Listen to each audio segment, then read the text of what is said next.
On this edition for Sunday, June 28th, coronavirus cases worldwide now top 10 million. Rebranding in the era of Black Lives Matter. And in our signature segment, finding alternatives for single-use plastics on an island that is overrun by them.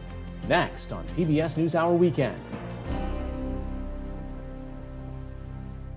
PBS NewsHour Weekend is made possible by Bernard and Irene Schwartz, Sue and Edgar Wachenheim III, the Cheryl and Philip Milstein family, Rosalind P. Walter, Barbara Hope Zuckerberg, Charles Rosenblum. We try to live in the moment to not miss what's right in front of us. At Mutual of America, we believe taking care of tomorrow can help you make the most of today. Mutual of America Financial Group, retirement services and investments. For 25 years, Consumer Cellular has been offering no-contract wireless plans designed to help people do more of what they like. Our U.S.-based customer service team can help find a plan that fits you. To learn more, visit consumercellular.tv. Additional support has been provided by the Corporation for Public Broadcasting, a private corporation funded by the American people, and by contributions to your PBS station from viewers like you. Thank you. Good evening and thank you for joining us. The coronavirus pandemic reached a terrible milestone today. More than 10 million people are now infected worldwide. Johns Hopkins University's tracking project shows the United States with the most confirmed cases, more than 2.5 million, with Brazil, Russia, and India following. The United States also has the most deaths from the disease the virus causes. More than 125,000 Americans have died of COVID-19. Across the country, states are pausing and reversing reopenings as coronavirus cases spike again. In an interview broadcast today, Vice President Mike Pence defended President Trump's lack of support for wearing face masks, saying the White House wants to defer to governors and local officials. The vice president wore a mask when he attended a Texas church event today, and he has canceled campaign rallies in Florida and Arizona planned for next week. Yesterday, Dallas County, where the church event was held, reported its highest single-day total of coronavirus cases since the pandemic started. This morning, Secretary of Health and Human Services Alex Azar said individuals need to wear masks and social distance as the coronavirus surges. The window is closing. We have to act, and people as individuals have to act responsibly. We need to social distance. We need to wear our face coverings if we're in settings where we can't social distance, particularly in these hot zones. House Speaker Nancy Pelosi called out the president for not wearing a mask and said a federal mandate requiring masks be worn in public is, quote, long overdue. My understanding that the Centers for Disease Control has recommended the use of masks, but not required it because they don't want to offend the president. President Trump denied today that he was briefed on an intelligence report that Russia offered bounties to Afghan militants to kill U.S. troops. Citing unnamed officials, the New York Times first reported that a Russian military intelligence unit offered payments to Taliban-linked militants to kill U.S. coalition forces in Afghanistan. Officials quoted in the report said that President Trump and the White House National Security Council were briefed on the matter in late March. President Trump tweeted this morning, quote, nobody briefed or told me, Vice President Pence, or Chief of Staff Mark Meadows about what the president called, quote, the so-called attacks on our troops in Afghanistan by Russians. Yesterday, presumed Democratic presidential nominee Joe Biden slammed Mr. Trump for not taking action against Russia. Not only has he failed to sanction or impose any kind of consequences on Russia for this egregious violation of international law, Donald Trump has continued his embarrassing campaign of deference and debasing himself before Vladimir Putin. The president began his day today with a storm of tweets before heading to his Virginia golf club. In addition to his tweets about Russia, the president also retweeted a video from a Florida community called The Villages, where he has held campaign events. He wrote, quote, thank you to the great people of The Villages. In the video he shared, a white man in a golf cart with Trump 2020 signs can clearly be heard chanting, white power. White power! Yes, there you go, white power. This morning, Republican Senator Tim Scott called the video indefensible. There's no question he should not have retweeted it and he should just take it down. By 11 a.m., the tweet was deleted. In a statement given to reporters, Deputy Press Secretary Judd Deere said, quote, President Trump is a big fan of the villages. He did not hear the one statement made on the video. What he did see was tremendous enthusiasm from his many supporters. One person was killed and another was wounded after a gunman opened fire on a crowd attending a demonstration in a Louisville, Kentucky park last night. Protesters were gathered to mourn the death of Breonna Taylor. Louisville police killed Taylor in her apartment during a late-night no-knock warrant raid in March. One officer has been fired and the shooting remains under investigation. Police were still searching for the person who shot at demonstrators as of this afternoon. In Colorado yesterday, thousands gathered outside of a suburban Denver police station to demand justice for Elijah McClain. The 23-year-old McClain, an African-American, was killed last year after police arresting him used a chokehold and injected McClain with a sedative. Mississippi is poised to change its state flag by removing the Confederate battle emblem. Resolution passes. Yesterday, the Mississippi House and Senate voted to suspend the legislative deadlines by a two-thirds margin, paving the way for a simple majority vote that would immediately take down the flag. A 9-person commission will then be created to design a new flag without Confederate symbols. Voters will get a chance to choose a new flag in November. In a Facebook post Saturday night, Republican Governor Tate Reeves said if the legislature sends him the bill this weekend, he will sign it. In the past, Reeves has said the matter should be left to the voters. Voters overwhelmingly rejected a referendum to change the 126-year-old flag in 2001. For more on the worldwide coronavirus outbreak and the latest national and international news, visit pbs.org/newshour. In response to the global Black Lives Matter movement spurred by the killing of George Floyd at the knee of a white Minneapolis police officer, there is a renewed effort to eliminate names and brands that reflect this country's racist past. Music groups and some popular companies are already reacting by overhauling their brands. NewsHour Weekend's Christopher Booker has more. On Thursday, the Grammy Award-winning country music group, the Dixie Chicks, released a new song and video called March, March. The video, a patchwork highlighting political activism, ends with a request that we acknowledge and say the names of those killed by the police.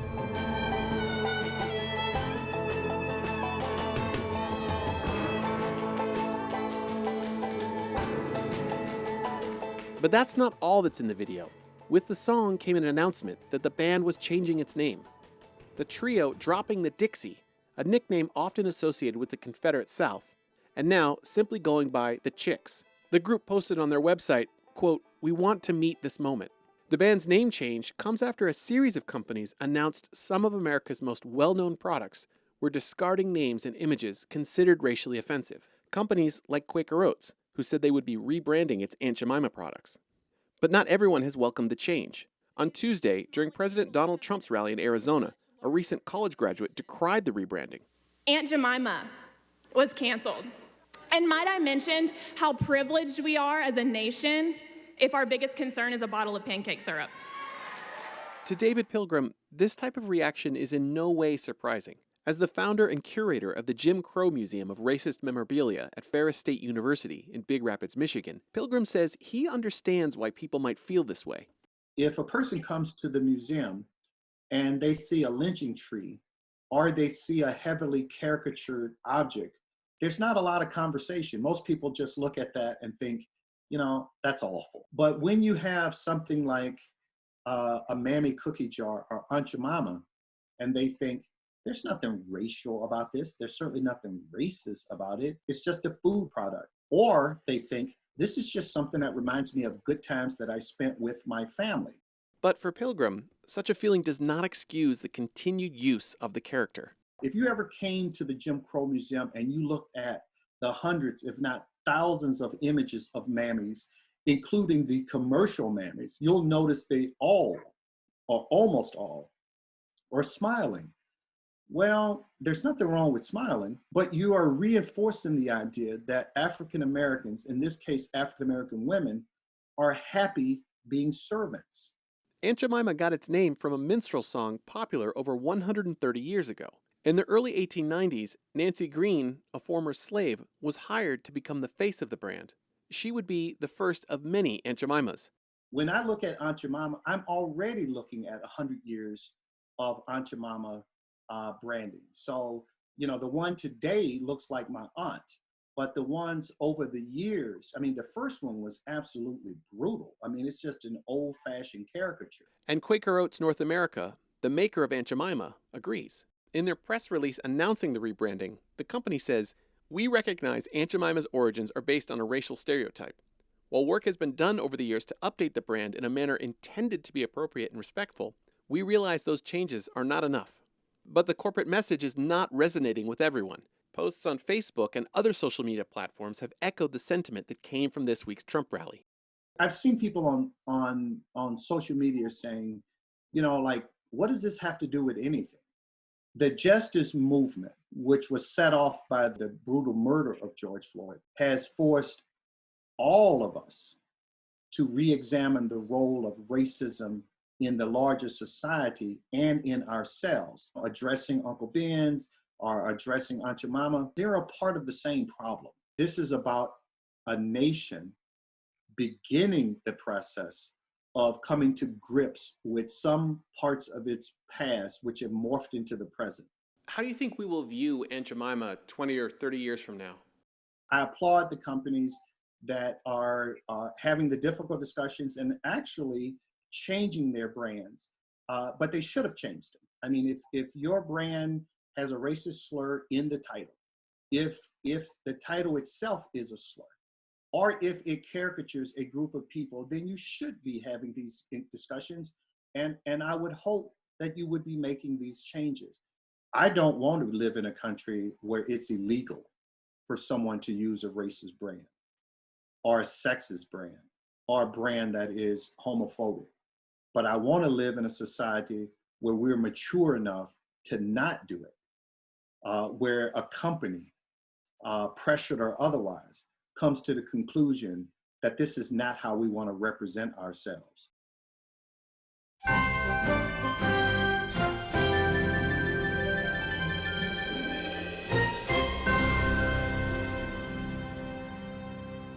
Like so many countries, including the U.S., the South Pacific island nation of Samoa has begun to move away from single-use plastic and styrofoam products.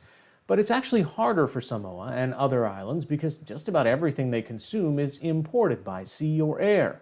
Most of those goods are plastic or wrapped in plastic, and they rarely head back out. As special correspondent Mike Taibbi found in a visit to Samoa for our Samoan Islands Shifting Tides series, the solution being pursued involves new uses of old technology and traditional resources. What do you reckon? I think that looks like a nice one for the machine. Yeah. It's going to come down soon, isn't it?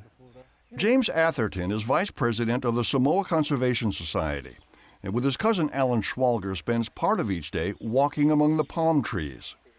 What they're looking for are the palm leaves or sheaths that have fallen to the ground or are about to fall.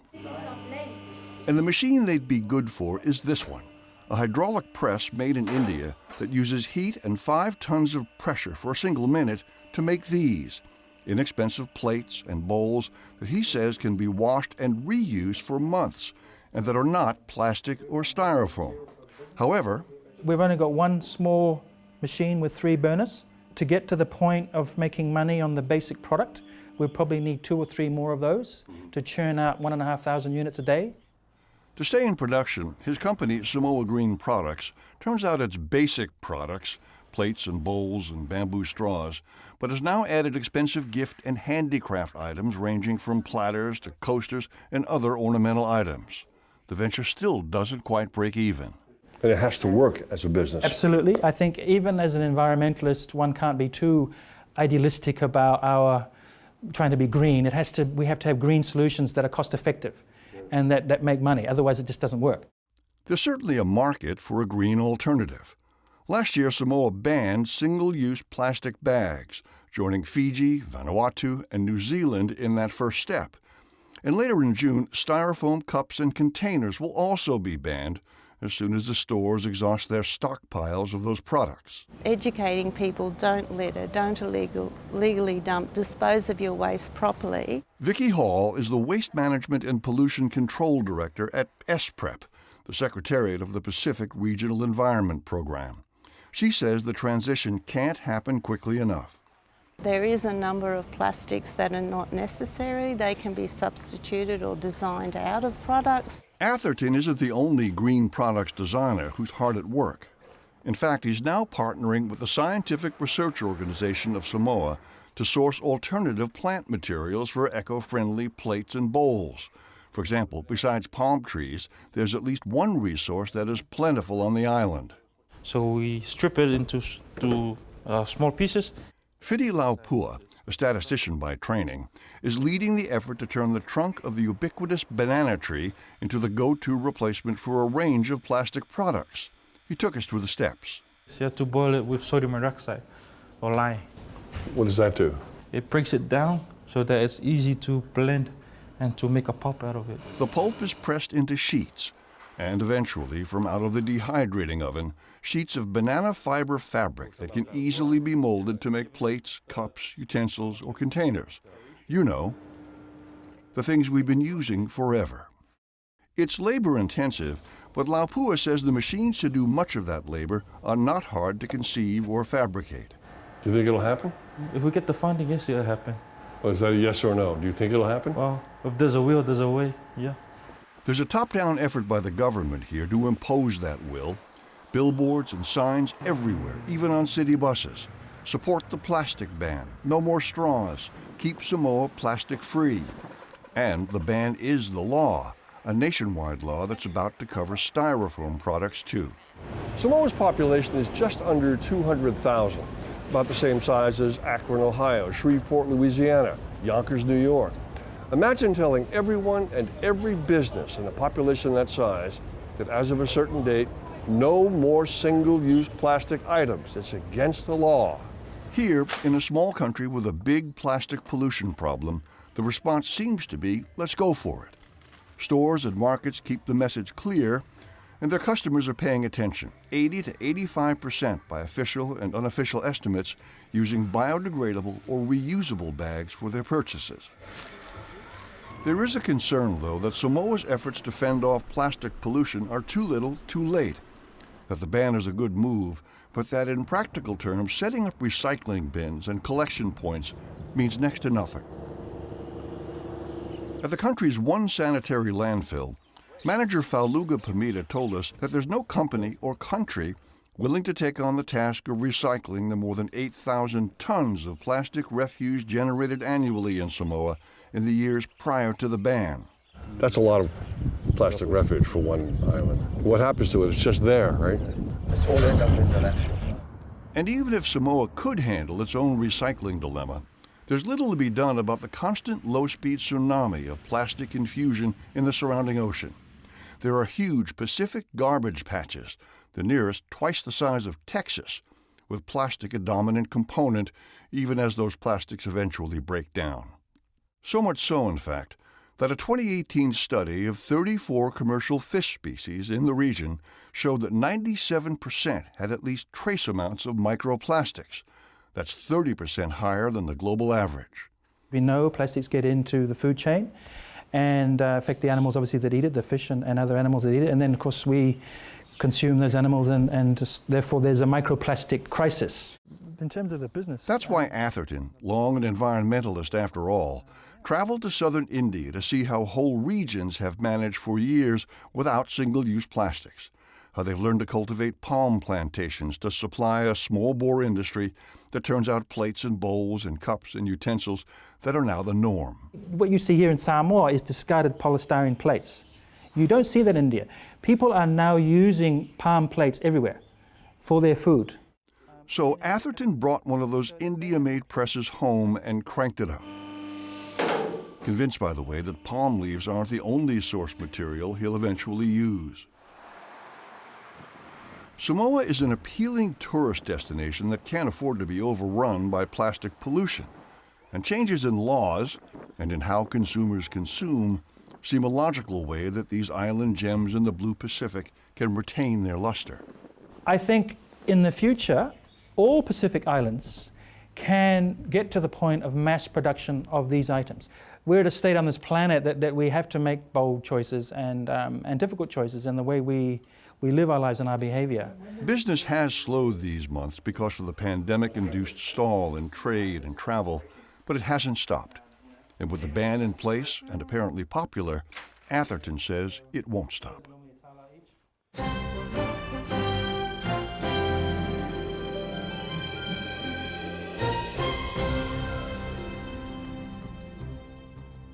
Starting tomorrow evening, PBS will air a two-part series as part of its Trailblazers initiative celebrating 100 years of the women's vote.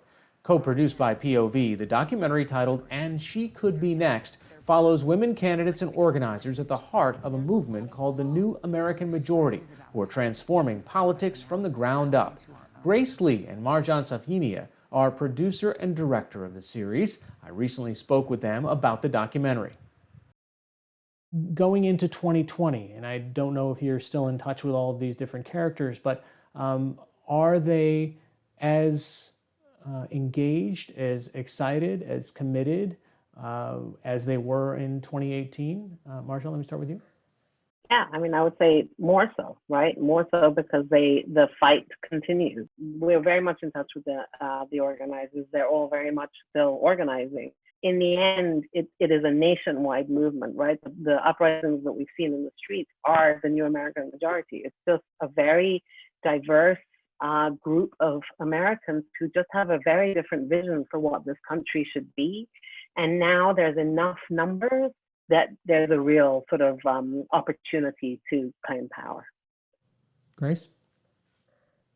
Yeah, I mean, I would just add that what we see on the news every night with, these massive protests, people coming out for the first time to sort of express, their feelings about what's going on in this country. I think, there's definitely a connection to these civic engagement organizers who are saying, well, you can protest with your voices, but you can also, use every tool in the toolbox, which includes protesting electorally. The alarm is sounding. We see every day on the news in the Georgia primary and the Kentucky primary how COVID is also, preventing people from actually making their voices heard. And I think this is going to be an ongoing issue leading up into November. Grace Lee, Marjan Safiniya. The film is called And She Could Be Next, airing on PBS. Thank you both for joining me. Thank you, Hari.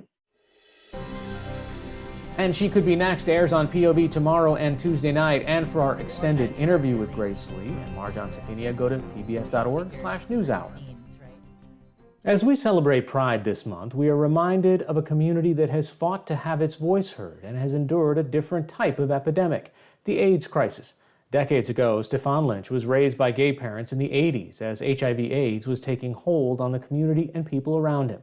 He told his story of how a group of men called his aunties helped him pull through. This animated short is part of the new StoryCorps season, Father Figures. StoryCorps has been recording and sharing real experiences from people who have extraordinary stories to tell. My family were mostly gay guys who were my babysitters and the guys who, took the pictures at my birthday parties. And I felt like I had this amazing family. I called them my aunties.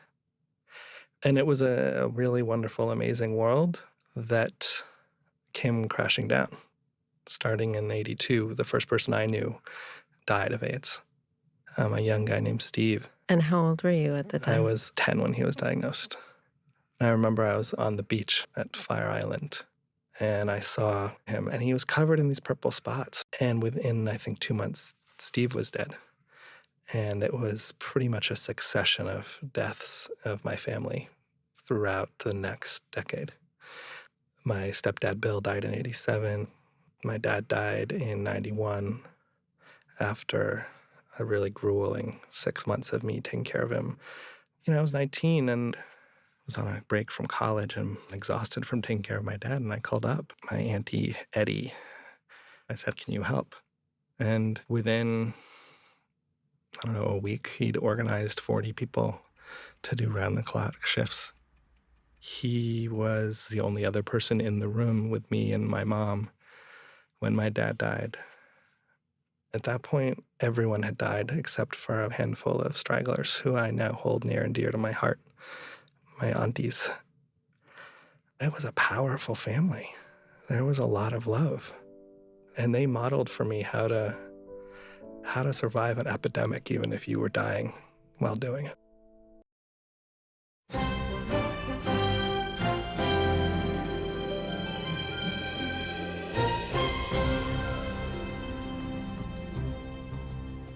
That's all for this edition of PBS NewsHour Weekend. For the latest news updates, visit pbs.org/newshour. I'm Hari Srinivasan. Thanks for watching. Stay healthy and have a good night.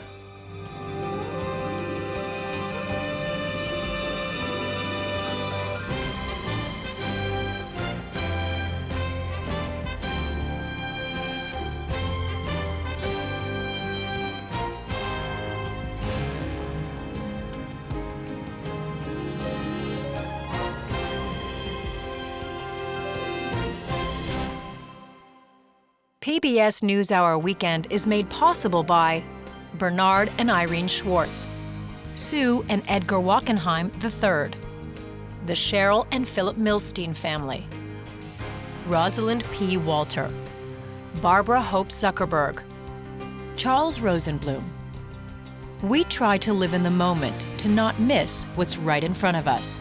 At Mutual of America, we believe taking care of tomorrow can help you make the most of today. Mutual of America Financial Group, retirement services and investments.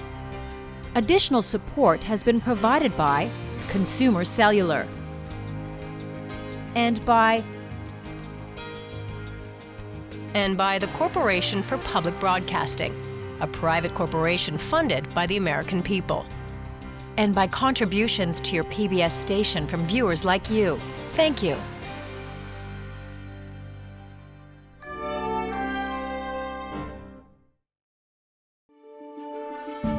You're watching PBS.